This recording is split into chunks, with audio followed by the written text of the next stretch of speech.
दुर्गायै नमः। आप सभी भक्तों को सादर प्रणाम। आप सभी भक्तों के जीवन पे माँ दुर्गा की कृपा सदा सर्वदा बनी रहे।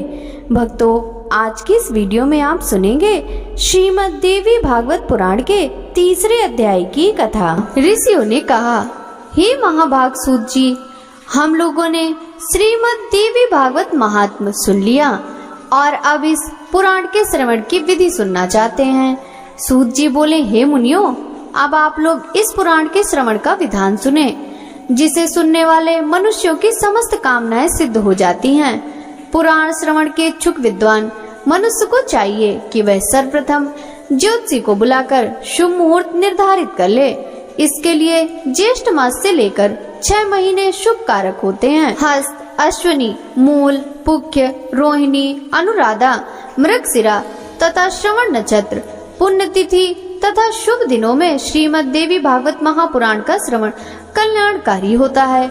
जिस नक्षत्र में बृहस्पति हो, उसमें चंद्रमा तक गिरने पर क्रमशः इस प्रकार फल होते हैं। 4 नक्षत्र तक धर्म प्राप्ति, पुनः 4 तक लक्ष्मी की प्राप्ति, इसके बाद 1 नक्षत्र कथा में सिद्धि प्रदान करने वाला, फिर 5 नक्षत्र परम सुख की प्राप्ति कराने वाले, बाद में 6 नक्षत्र पीड़ा करने वाले, इसके बाद 4 नक्षत्र राजभय उत्पन्न करने वाले और तत्पश्चात 3 नक्षत्र ज्ञान प्राप्ति में सहायक होते हैं। पुराण श्रवण के आरंभ में शिवोक्त चक्र का शोधन कर लेना चाहिए। देवी की प्रसन्नता के लिए इसे चारों नवरात्रों में सुनना चाहिए अथवा तिथि, वार और नक्षत्र पर सम्यक विचार करके यह पुराण अन्य मासों में भी सुना जा सकता है। विवाह आदि में जिस प्रकार तैयारी की जाती है, उसी प्रकार नवाह यज्ञ के अवसर पर भी बुद्धिमान मनुष्यों को प्रयत्न पूर्वक सामग्री आदि की तैयारी करनी चाहिए। पाखंड तथा लोभ से रहित चतुर, उदार एवं देवी भक्त सज्जनों को भी सहायक के रूप में लेना चाहिए। देश देश में भी यत्न पूर्वक यह संदेश भेजना चाहिए, यहाँ श्रीमद् देवी भागवत की कथा होने जा रही है, आप अवश्य पधारें। चाहे सूर्य की उपासना करने वाले हों, चाहे गणेश भक्त हों, चाहे शैव हों, चाहे वैष्णव हों अथवा शक्ति के उपासक हों, सभी इस कथा के श्रवण के अधिकारी हैं, क्योंकि सभी देवता शक्ति के साथ ही रहते हैं।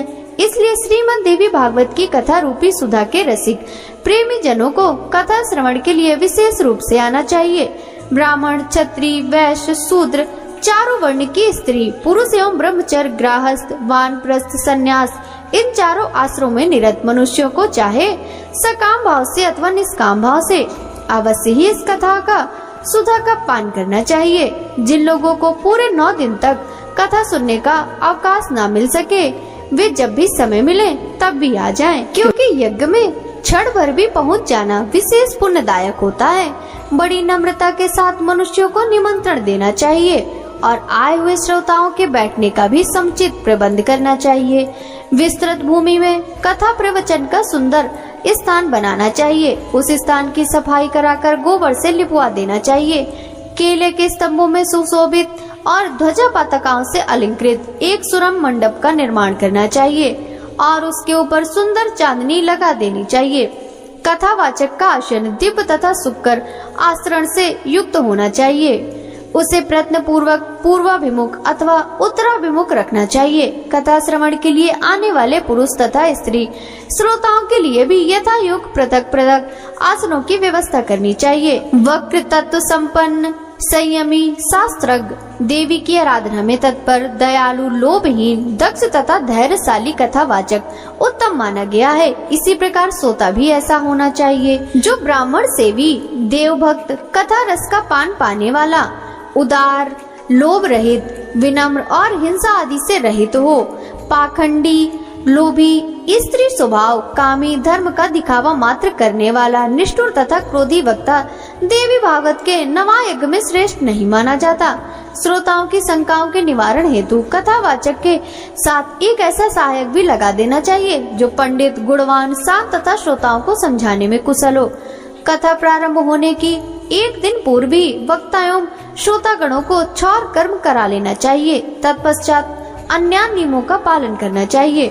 उस दिन शौच आदि से निवृत्त हो अरुणोदय वेला में ही स्नान कर लेना चाहिए। संध्या तथा तर्पण आदि नित्य कर्म संक्षेप में ही करना चाहिए। तत्पश्चात कथा श्रवण का अधिकारी बनने के लिए गोदान करें और सब विघ्नों को दूर करने वाले श्री गणेश जी का सर्वप्रथम पूजन करें। कलश स्थापना करके वहाँ 10 दिक्पालों, बटुक, क्षेत्रपाल, सभी योगिनियों और मातृकाओं का भी पूजन करें। तुलसी, नवग्रह, विष्णु तथा शिव जी का पूजन करके नवाक्षर मंत्र से जगदम्बा का पूजन करना चाहिए। तत्पश्चात सुंदर अक्षरों में लिखी हुई भगवती की वांगमय मूर्ति स्वरूप श्रीमद् देवी भागवत पुस्तक की सभी उपचारों से विधिवत पूजा करके कथा की निर्विघ्न समाप्ति के लिए 5 विद्वान ब्राह्मणों का वर्ण करना चाहिए। उसमें निरंतर नरवाण मंत्र का जप एवं दुर्गा सप्तशती का पाठ करना चाहिए। अंत में प्रदक्षिणा तथा नमस्कार के बाद इस प्रकार स्तुति करें। हे कात्यायनी, हे महामाये, हे भुवनेश्वरी, हे कृपामय, हे भवानी, मैं संसार सागर में डूब रही हूँ, मेरा उद्धार कीजिए। तथा हे ब्रह्मा, हे विष्णु, हे महेश से पूजनीय माता जगदम्बिके, मेरे ऊपर प्रसन्न होइए। हे देवी, आप मुझे मनवांछित वर प्रदान कीजिए, मैं आपको बारंबार प्रणाम करती हूँ। इस प्रकार प्रार्थना करके स्वस्थ चित्त होकर कथा सुने। उस समय संयत चित्त होकर वक्ता को साक्षात व्यास समझकर विधिवत उनकी पूजा करें और वस्त्राभूषण तथा माला आदि पहनाकर उनसे प्रार्थना करें। समस्त शास्त्र तथा पुराण इतिहास के ज्ञाता व्यास जी, आपको नमस्कार है। आप कथा रूपी चंद्रमा की ज्योति से हमारे अंतःकरण के अंधकार समूह को नष्ट कीजिए। इसके बाद नवाह के नियमों का व्रत लें और ब्राह्मणों का यथाशक्ति पूजन करके उन्हें पहले यथा स्थान बैठा दें। तत्पश्चात स्वयं भी अपने आसन पर बैठ जाएं। तब सावधान मन से चारों पुरुषार्थ धर्म, अर्थ, काम, मोक्ष फल को प्राप्त करने के लिए पुत्र, कलत्र, धन, धान तथा ग्रह की चिंता छोड़कर कथा सुने। विद्वान वक्ता को चाहिए कि वह सूर्योदय से आरंभ करके पुनः दोपहर में 2 घड़ी विश्राम करके सूर्यास्त के कुछ समय पहले तक कथा वाचन करें। मल मूत्र के वेग को रोकने के लिए स्वल्पाहार उत्तम होता है। कथार्थी को दिन रात में केवल एक बार ही हविष्यान्न का भोजन करना ही ठीक है, अथवा फलाहार करे या केवल दूध घी के आहार ही रहे। बुद्धिमान को चाहिए कि ऐसा आहार ग्रहण करे जिससे कथा में किसी प्रकार की बाधा न हो। हे द्विजगण, अब मैं कथा श्रवण में निष्ठा रखने वाले के नियम बताता हूँ। जो लोग ब्रह्मा, विष्णु और शिव में भेद दृष्टि रखते हैं, देवी के भक्ति से रहित जो पाखंडी, हिंसक तथा दुष्ट हैं, और जो ब्राह्मणों से द्वेष रखने वाले हैं तथा नास्तिक हैं, वे कथा श्रवण के योग्य नहीं हैं। जो परिस्त्री, पराया धन, ब्राह्मण धन तथा देव संपत्ति के हरण में क्षुब्ध रहते हैं, उनका कथा श्रवण में अधिकार नहीं है। श्रोता को चाहिए कि वह ब्रह्मचर्य का पालन करे, पृथ्वी पर सोए, सत्य बोले, जितेंद्रिय रहे तथा कथा की समाप्ति पर संयम पूर्वक पत्तल पर भोजन करे। व्रती को बैगन, तेल, दाल, मधु और जला हुआ बासी तथा भाव दूषित अन्न का त्याग कर देना चाहिए। कथा सुनने वाला व्रती मांस, मसूर, रजस्वला स्त्री का देखा हुआ खाद्यान्न, लहसुन, मूली, हींग, प्याज, गाजर, कोहड़ा और कर्मी का साग न खाए। काम, क्रोध, मद, लोभ, पाखंड और अहंकार को छोड़ दे। विप्रद्रोही, पतित, संस्कारहीन, चांडाल, यवन, अनत्यज, रजस्वला स्त्री और वेदहीन मनुष्यों से कथा व्रती को वार्तालाप नहीं करनी चाहिए। श्रोता को चाहिए कि वह वेद, गौ, गुरु, ब्राह्मण, स्त्री, राजा, महापुरुष, देवताओं और देव भक्तों की निंदा कभी न सुने। जो कथा व्रती हो उसे सर्वदा विनयशील, सरल चित्त, पवित्र, दयालु, कम बोलने वाला तथा उदार मन वाला होना चाहिए। श्वेत कुष्ठी, कुष्ठी, क्षय रोगी, अभागा, पापी, दरिद्र तथा संतानहीन मनुष्य को इस कथा को भक्ति पूर्वक सुने। जो स्त्री बंध्या, काक बंध्या, एक बार संतान होकर बंद हो जाए, जिसकी अभागिन तथा मृत वत्सा हो, जिसका गर्भ गिर जाता हो, ऐसी स्त्रियों को इस देवी भागवत का कथा श्रवण करना चाहिए। जो मनुष्य बिना परिश्रम के ही धर्म, अर्थ, काम और मोक्ष प्राप्त करना चाहता है, वह यत्न पूर्वक इस देवी भागवत की कथा अवश्य सुने। इस नवा कथा के 9 दिन 9 यज्ञों के समान है। उसमें किया गया दान, हवन तथा जप अनंत फल देने वाला होता है। इस प्रकार नवा व्रत करके उसका उद्यापन करना चाहिए। फल की कामना करने वाले पुरुषों को महाअष्टमी व्रत के उद्यापन की भांति नवा व्रत का भी उद्यापन करना चाहिए। निष्काम व्यक्ति कथा के श्रवण मात्र से पवित्र होकर मुक्ति पा जाते हैं, क्योंकि परा भगवती मनुष्य को भोग और मोक्ष सब कुछ देने वाली है। पुस्तक और कथावाचक दोनों की प्रतिदिन पूजा करनी चाहिए और वक्ता द्वारा दिया हुआ प्रसाद भक्ति पूर्वक ग्रहण करना चाहिए। नवायज्ञ में जो श्रोता नित्य कुमारी कन्याओं, सुहागिन स्त्रियों तथा ब्राह्मणों को भोजन कराता तथा उनसे प्रार्थना करता है, उसकी कार्य सिद्धि अवश्य हो जाती है, इसमें संदेह नहीं है। सभी त्रुटियों की शांति के निमित्त कथा समाप्ति के दिन गायत्री सहस्त्र नाम अथवा विष्णु सहस्त्र नाम का पाठ करना चाहिए, जिनके स्मरण तथा नाम कीर्तन से तप, यज्ञ, क्रिया आदि में न्यूनता समाप्त हो जाती है। उन विष्णु भगवान का नाम कीर्तन करते रहना चाहिए। कथा समाप्ति के दिन दुर्गा सप्तशती के मंत्रों से अथवा देवी महात्म्य के मूल पाठ से या नवाण मंत्र से होम करना चाहिए अथवा घृत सहित पायस द्वारा गायत्री मंत्र का उच्चारण करके हवन करें, क्योंकि यह श्रीमद् देवी भागवत महापुराण गायत्री में कहा गया है। कथावाचक को वस्त्र, भूषण, धन आदि के द्वारा संतुष्ट करें, क्योंकि कथावाचक के प्रसन्न होने पर सभी देवता उस पर प्रसन्न हो जाते हैं। श्रद्धा पूर्वक ब्राह्मणों को भोजन कराएं और नानाविध दक्षिणाओं से उन्हें संतुष्ट करें, क्योंकि वे विप्र पृथ्वी पर देवता के स्वरूप हैं। उनके संतुष्ट होने पर वांछित फल प्राप्त होता है। सुहागिन स्त्रियों तथा कुमारी कन्याओं को साक्षात देवी समझकर उन्हें भोजन कराएं और उन्हें दक्षिणा देकर अपने मनोरथ की सिद्धि के लिए प्रार्थना करें। सुवर्ण, दूध देने वाली गौ, हाथी, घोड़े और भूमि का दान करनी चाहिए, क्योंकि उसका अक्षय फल होता है। सुंदर अक्षरों में लिखी हुई देवी भागवत की पुस्तक को रेशमी वस्त्र में लपेटकर उसे स्वर्ण निर्मित सिंहासन पर रखकर अष्टमी या नवमी तिथि को विधि पूर्वक कथावाचक को दान करना चाहिए। ऐसा करने से वह इस संसार में सभी सुखों को भोगकर अंत में दुर्लभ मोक्ष प्राप्त करता है। पुराण को जानने वाला वक्ता चाहे दरिद्र हो, दुर्बल हो, बालक हो, युवक हो अथवा वृद्ध हो, वह सर्वदा वंदनीय, पूज्य एवं मान्य होता है। यद्यपि संसार में जन अथवा गुण के कारण अनेक गुरु हैं, परंतु पुराण का ज्ञाता उन सब में श्रेष्ठ गुरु है।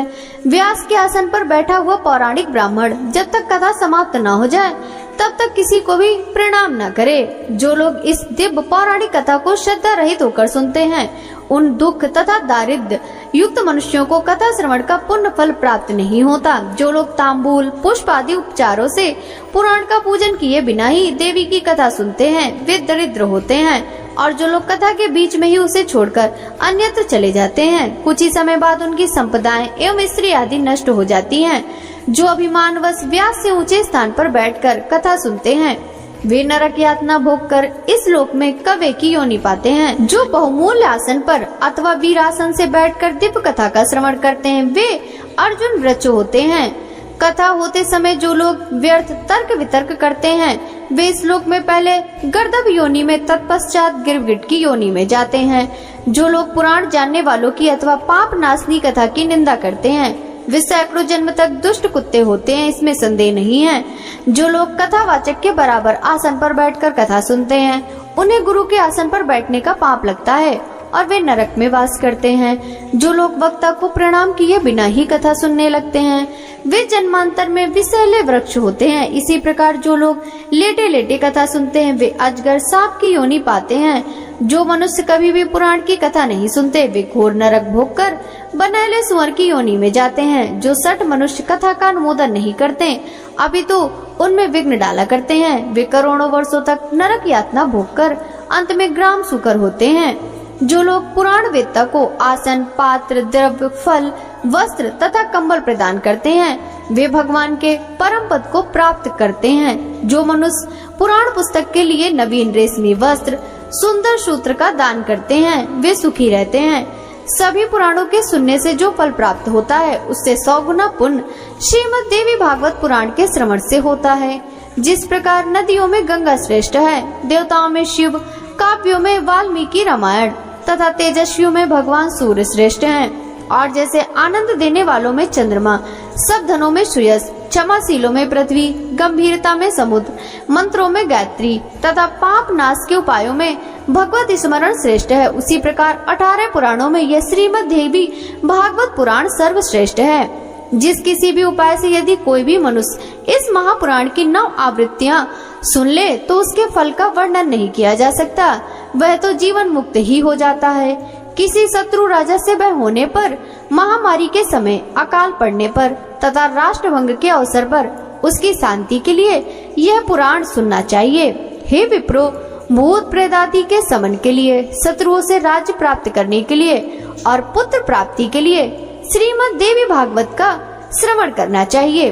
जो देवी भागवत के आधे श्लोक या चौथाई श्लोक को भी प्रतिदिन सुनता या पढ़ता है, वह परम गति को प्राप्त होता है। स्वयं भगवती जगदम्बा ने इस पुराण को सर्वप्रथम केवल आधे श्लोक में ही प्रकाशित किया, वही बाद में शिष्य प्रशिष्यों के द्वारा देवी भागवत के रूप में विस्तृत कर दिया गया। गायत्री से बढ़कर कोई धर्म नहीं, न तप है, न कोई देवता है और न कोई मंत्र है। भगवती अपना गुणगान करने वालों की रक्षा करती हैं, इसी कारण से उन्हें गायत्री कहा जाता है। वे भगवती गायत्री इस पुराण में अपने रहस्यों सहित विराजती हैं। अतः भगवती को प्रसन्न करने वाले इस देवी भागवत की 16वीं कला के समान भी अन्य महापुराण नहीं हो सकते। श्रीमद् देवी भागवत पुराण अत्यंत निर्मल, जो ब्राह्मणों का मूल धन है और जिसमें स्वयं धर्मपुत्र नारायण ने पवित्र धर्म का वर्णन किया है। इसमें श्री गायत्री देवी का रहस्य एवं मणिद्वीप का सम्यक वर्णन किया गया है। साथ ही इसमें हिमालय के प्रति स्वयं भगवती द्वारा कही गई देवी गीता विद्यमान है। इसी कारण हे विप्रो, इस महापुराण के सदृश दूसरा कोई उत्तम पुराण लोक में नहीं है। अतः आप लोग सदा इस श्रीमद् देवी भागवत का भली भांति सेवन करें, जिनके संपूर्ण प्रभाव को ब्रह्मा, विष्णु, शिव तथा भगवान शेष भी भली भांति नहीं जान सकते, जबकि वे उन्हीं के अंशज हैं। तब दूसरे देवता उन्हें कैसे जान सकेंगे। उन भगवती जगदम्बिका को मेरा निरंतर प्रणाम है, जिनके चरण कमलों की धूली पाकर ब्रह्मा समस्त संसार की रचना करते हैं, भगवान विष्णु निरंतर पालन करते हैं और रुद्र संहार करते हैं। दूसरे किसी उपाय से वे अपना अपना कार्य करने में समर्थ नहीं हो सकते। ऐसी उन भगवती जगदम्बिका को मेरा सतत प्रणाम है। अमृत सागर के तट पर कल्प वृक्ष की वाटिका से सुशोभित मणिद्वीप में स्थित बहुवर्ण चित्रित चिंतामणिमय भवन में तथा परम शिव के हृदय में विराजमान रहने वाली मंद मंद मुस्कान युक्त मुखमंडल वाली जगदम्बा का ध्यान करके मनुष्य सांसारिक सुखों का उपभोग करता है और अंत में निश्चय ही मोक्ष प्राप्त करता है। इस प्रकार ब्रह्मा, विष्णु, शिव, इंद्र आदि देवताओं एवं समस्त महर्षियों द्वारा पूजित मणिद्वीप निवासिनी वे भगवती संसार का कल्याण करती रहें, जो सर्व चेतना स्वरूपा, आदि शक्ति तथा ब्रह्म विद्या स्वरूपिणी भगवती जगदम्बा हैं। हम उनका ध्यान करते हैं, वे हमारी बुद्धि को प्रेरणा प्रदान करें। भक्तों, आगे की कथा का रसपान हम कल के अध्याय में करेंगे। श्रीमद् देवी भागवत पुराण की यह कथा यदि आपको पसंद आई हो तो वीडियो को लाइक कर ज्यादा से ज्यादा भक्तों के साथ शेयर कीजिएगा। साथ ही वीडियो के कमेंट बॉक्स में जय माता दी जरूर लिखिएगा, जिससे माँ भगवती की कृपा दृष्टि सदा सर्वदा आप सभी पर इसी प्रकार बनी रहे। आपसे मिलते हैं श्रीमद् देवी भागवत महापुराण के अगले अध्याय की कथा के साथ। तब तक सभी भक्तों को हरे कृष्णा, राधे राधे, जय माता दी।